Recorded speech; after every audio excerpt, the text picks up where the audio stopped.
Hi all, அனைவருக்கும் வணக்கம். So TNPSC group 2, group 2A, group 4, group 1 போன்ற எல்லா எக்ஸாமுக்காகவும் தினமணி நியூஸ் பேப்பர்ல இருந்து கரண்ட் அஃபேர்ஸ் உங்களுக்காக நம்ம ப்ரொஃபசர் அகாடமியில் கொடுத்துக்கிட்டு இருக்கோம். நம்ம சேனலை இது வரைக்கும் சப்ஸ்கிரைப் பண்ணாதவங்க சப்ஸ்கிரைப் பண்ணிக்கோங்க. சரி, இன்னைக்கு 28/5/2026 கரண்ட் அஃபேர்ஸ் என்னென்னு பார்த்துடலாமா? இந்த current affairs series not only for TNPSC. So இதுல வந்து நிறைய பேர் வந்து கேட்கறது எஸ்எஸ்சிக்கு இது ஃபிட் ஆகுமா அப்படின்னு சொல்லி கேட்டிருக்கீங்க. டெஃபினெட்லி நீங்க இந்த வீடியோ பார்த்தீங்கன்னா உங்களுக்கு புரியும். டிஆர்பி, டெட் எக்ஸாம் இதுல எல்லாம் ஜிகே கொஸ்டின்ஸ் அப்படின்னு சொல்லி கேட்பாங்க. ஸோ அப்போ அந்த ஜிகே கொஸ்டினுக்கும் இந்த வீடியோ உங்களுக்கு ரொம்ப யூஸ்ஃபுல்லா இருக்கும். ரைட், இப்போ ஃபர்ஸ்ட் இங்க பாருங்க, சிங்கப்பெண் திட்டம். ஸோ அப்போ இங்க சிங்கப்பெண் திட்டம்னா என்ன? சிங்கப்பெண் அதிரடி படைக்கு சீருடை அறிமுகம். ஸோ இப்போ இங்க சிங்கப்பெண் திட்டம் அப்படின்னு சொல்லும் போது வாட் இஸ் திஸ்? நம்ம ஆல்ரெடி வீடியோ பார்த்துருக்கோம். இந்த சீருடை பாருங்க, ப்ளூ கலர்ல. இது ஒரு ஃபார்மல் காக்கி யூனிஃபார்மா இல்லாம வேற மாதிரி இருக்கு, பொதுமக்களோட வந்து போற மாதிரி இருக்கு. இவங்களுக்கு தனியா யூனிஃபார்ம், லோகோ இங்க பாத்தீங்கன்னா இங்க இருக்கும், லோகோ எல்லாமே. ஈவன் தோ இங்க வந்து கேமரா இருக்கும் அப்படிலாம் சொல்லியிருந்தாங்க, பட் இந்த இடத்துல வந்து கேமரா இல்ல. ஓகே, சோ சிறப்பு அதிரடிப்படை திட்டம் இதனுடைய நோக்கம் என்ன அப்படின்னு சொல்லி கேட்டா, பெண்களுக்கு எதிரான குற்றங்களை வந்து பார்த்தீங்கன்னா நடக்காம இருக்கணும், அதை குறைக்கணும். ஓகே, அது அவங்களுக்கு வந்து பார்த்தீங்கன்னா பெண்களுக்கு பாதுகாப்பு அளிக்கணும். ஓகேங்களா? சோ இதுதான் வந்து பார்த்தீங்கன்னா கொடுத்திருக்கிறாங்க. முதலமைச்சர் விஜய் அவர்கள் உத்தரவின்படி இது உருவாக்கப்பட்டிருக்கு. 30க்கும் மேற்பட்ட காவல் அதிகாரிகள் வந்து இருப்பாங்கன்னு சொல்லியிருக்காங்க. இதுக்கு தலைவர் யார் அப்படின்னு கேட்டா ஐபிஎஸ் அதிகாரி கே பவானி அவர்கள். ஐபிஎஸ் அதிகாரி கே பவானி. ஓகே, சோ இந்த சின்னம், இந்த சீருடை பாருங்க, கருப்பு நிற சீருடை மற்றும் சிங்க சின்னம். அதாவது இடத்துல வந்து பார்த்தீங்கன்னா சிங்கப்பெண் அப்படிங்கிறதுனால அந்த சிங்கம் பொருத்திய லோகோ வந்து இருக்கும்னு சொல்லியிருக்கிறாங்க. ரைட், சரி. இப்ப அடுத்த தகவல், இது எல்லாமே இந்த திட்டம் எப்ப வந்துச்சு, என்ன ஏது, இதெல்லாம் கொஸ்டினா கேட்க நிறைய வாய்ப்புகள் இருக்கு. ரைட், சரி. அடுத்தது இங்க பாருங்க, மெரினா நீலக்கொடி பணிகள். ஓகேங்களா? அது என்ன நீலக்கொடி? நமக்கு டவுட் வரும். நீலக்கொடினா ப்ளூ பிளாக். அது என்ன, ஒரு பீச்சுக்கு வந்து பாத்தீங்கன்னா ப்ளூ பிளாக் அப்படின்னு சொல்லிட்டு ஒன்று கொடுக்குறாங்க. ஓகேங்களா? சோ இப்ப இங்க பாருங்க, இந்த நியூஸ் பேப்பர் இன்னைக்கு மே 27 நேத்து தகவலை இன்னைக்கு நியூஸ் பேப்பர்ல கொடுத்துருக்காங்க. சோ சென்னை மெரினாவில் நடைபெற்று வரும் நீலக்கொடி கடற்கரை திட்ட பணிகளை விரைந்து முடிங்க அப்படின்னு சொல்லிட்டு ஜிஎஸ் சமீரன் உத்தரவிட்டு இருக்காரு, மாநகராட்சி ஆணையர். ஓகேங்களா? கிரேட்டர் சென்னை கார்பரேஷனுடைய ஆணையர், கமிஷனர் வந்து சொல்லியிருக்கிறாரு. சோ இது என்ன அப்படின்னு சொல்லி நம்ம பார்க்கணும். சோ ரொம்ப முக்கியமான ஒரு தகவல். சென்னை மெரினா கடற்கரையில் சர்வதேச தரத்தில் நடைபெற்று வரும் நீலக்கொடி கடற்கரை திட்டத்தை பணிகளை வந்து பார்த்தீங்கன்னா விரைந்து முடிக்கணும்னு சொல்லியிருக்காங்க. ப்ளூ பிளாக் பீச் ப்ராஜெக்ட் அப்படின்னா என்ன? சோ இது அப்படியே கொஸ்டின் நோட் பண்ணிக்கோங்க, டிட்டோ கொஸ்டின். நீங்க எந்த எக்ஸாம், யூபிஎஸ்சி எக்ஸாம்ல கூட இந்த கொஸ்டின் கேட்பாங்க. ப்ளூ பிளாக் சர்டிபிகேட்னா என்ன? இப்ப ஒருத்தருக்கு வந்து லைசன்ஸ் எப்படி வாங்குறோம், நம்ம வண்டி ஓட்டுறதுக்கெல்லாம் லைசன்ஸ் வாங்கணும்ல. சோ அதே மாதிரி இது ஒரு பீச்சுக்கு, மெரினா பீச் அப்படிங்கிறது உலகத்திலே மிகப்பெரிய பீச்ல 2வது இடம். ஓகே, ஃபர்ஸ்ட் பிளேஸ் எது? வேர்ல்டு பிக்கஸ்ட் லாங்கஸ்ட் பீச், அதுல நம்ம மெரினா வந்து 2nd பிளேஸா? ஃபர்ஸ்ட் எது தெரியும்னா கமெண்ட் பண்ணுங்க. நிறைய பேருக்கு தெரியாது.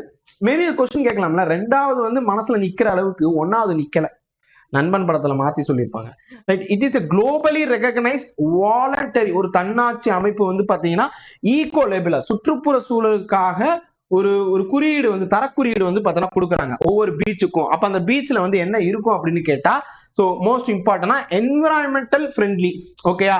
So foundation for environment education, FEE அப்படிங்கிற அந்த அமைப்பு தான் இது கொடுக்குறாங்க. இது எங்க இருக்கு அப்படின்னு கேட்டா, டென்மார்க்ல இருக்கக்கூடிய கோப்பன்ஹேகன் அதனை தலைமையிடமா கொண்டு செயல்படும் இந்த அமைப்பு. இவங்க வந்து பாத்தீங்கன்னா UNWTO, அதாவது United Nation World Tourism Organisation, World Trade Organisation கிடையாது, and UNEP, United Nation Environment Programme, இவங்களோட இணைந்து வந்து பாத்தீங்கன்னா International Union of Conservation of Nature, IUCN. இந்த ரெட் புக் டேட்டா இதெல்லாம் வெளியிடுவாங்கல்ல, IUCN.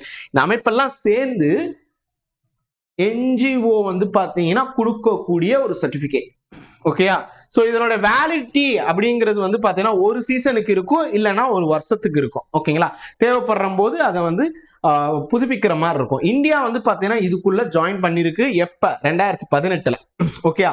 மினிஸ்ட்ரி ஆஃப் என்விரான்மெண்ட் வந்து பாத்தீங்கன்னா இதுக்குள்ள வருது. அவங்க தான் வந்து இப்படி ஒண்ணு இருக்கு சர்வதேச அளவுல, அந்த அங்கீகாரம் கிடைத்தால் டூரிசம் டெவலப் ஆகும் அப்படிங்கிறதுக்காக.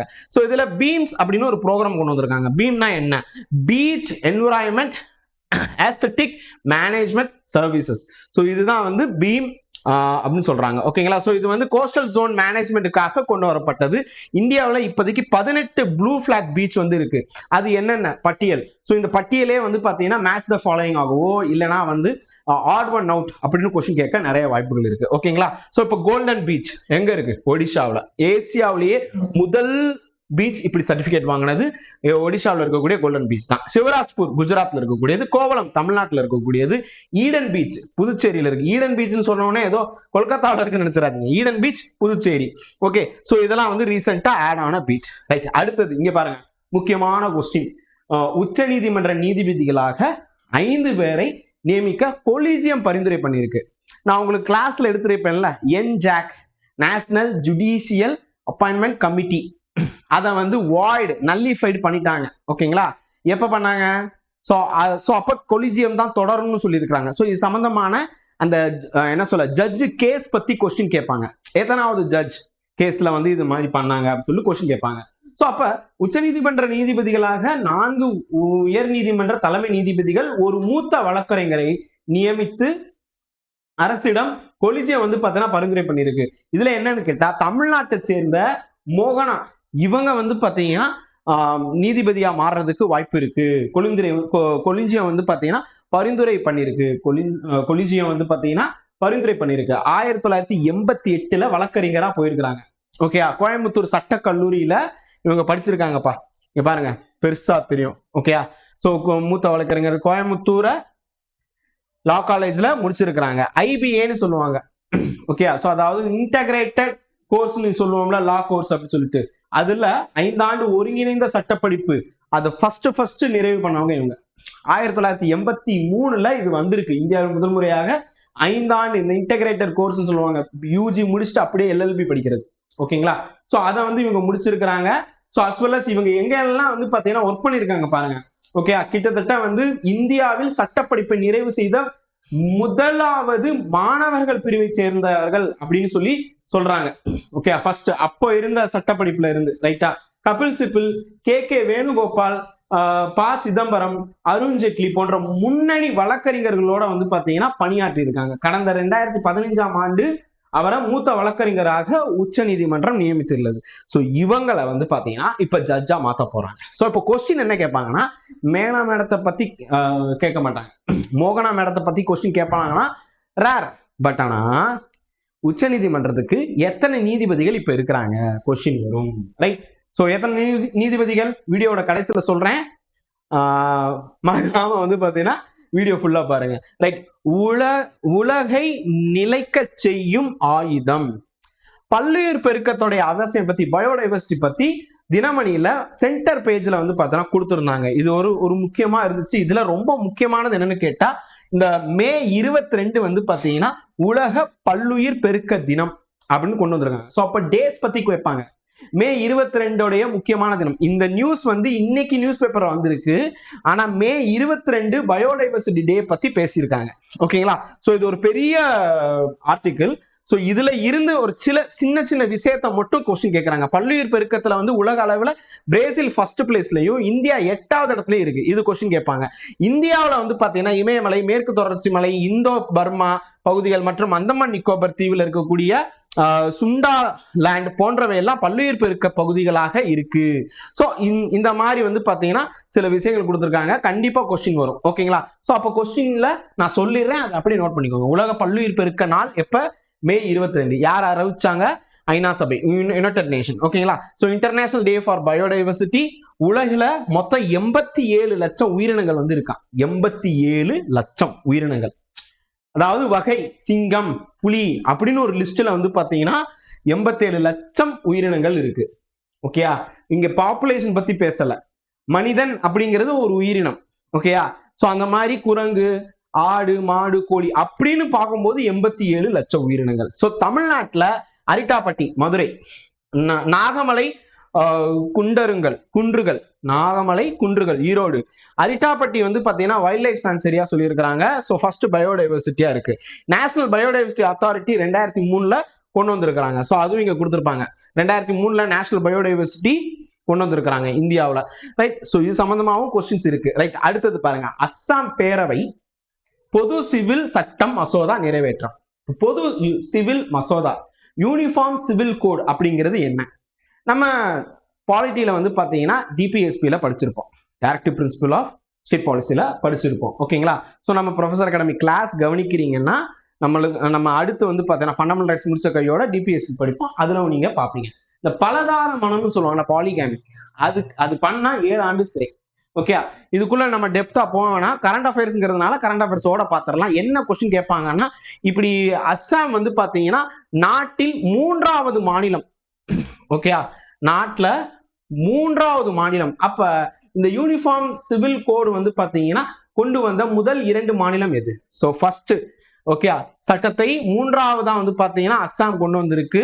ஸோ இதுல ஃபர்ஸ்ட் வந்து பாத்தீங்கன்னா கடந்த ஆண்டு பொது சிவில் சட்டத்தை முழு அளவில் அமலாக்கப்பட்டது எங்க? உத்தரகண்ட்ல, ஓகேங்களா. அடுத்தது குஜராத். ஸோ அப்ப ஃபர்ஸ்ட் உத்தரகண்ட், 2வது குஜராத், 3வது அஸ்ஸாம். கொஸ்டின் கேட்பாங்கல்ல.